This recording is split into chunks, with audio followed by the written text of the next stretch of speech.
that opportunity?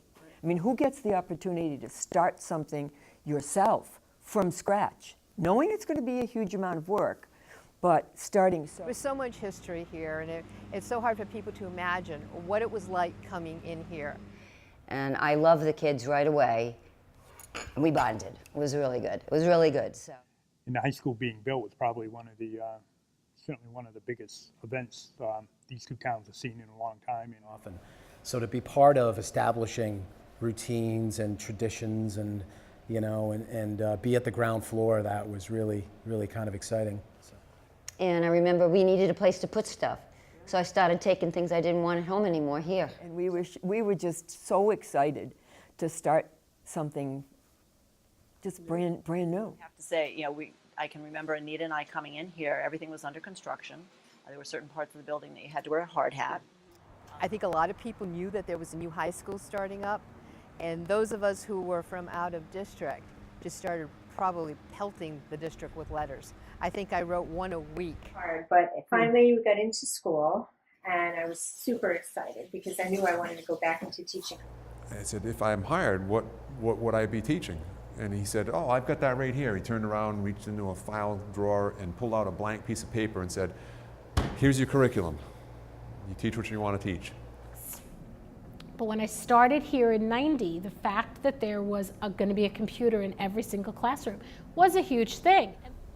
The 7th grade, I got myself in hot water with that one. I remember spending several hours in the everybody going home cleaning the rug in the music area. But you know, there was so much more community involvement, I think, you know, in those years, and that made life rich for you kids. It's amazing.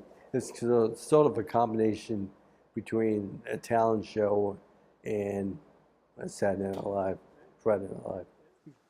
And I used to put the doors on, LA Woman, and you'd see them going like this, the whole class, you sitting there like this, but they could type. Because I think they were supposed to be the chaperone, you know, like, you know, make sure everybody stayed on the paths, but I think they also would scare people.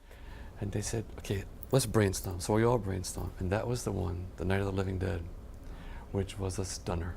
And Mr. Zoglio brought that. And I mean, it was, I remember it was covered on TV. And then it got to this bizarre, like how they built spaghetti bridges.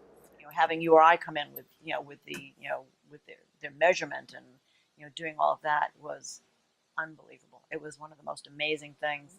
The fun that we had at Midnight Madness, in the, you know, the volleyball games and basketball games with the teachers involved. But it was so much fun, and I remember the student faculty games that they had, and I just, you know, the next morning cooking breakfast for, you know, all the students.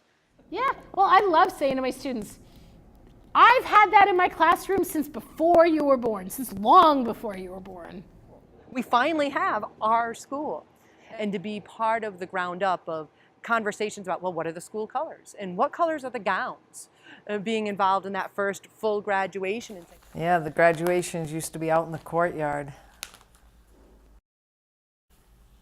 I remember that very well. So yeah, we were really a model school for a lot of other districts for a long time. For me, we had a great group of kids that were really good athletes. But that's the great thing, and seeing people go on and do great things.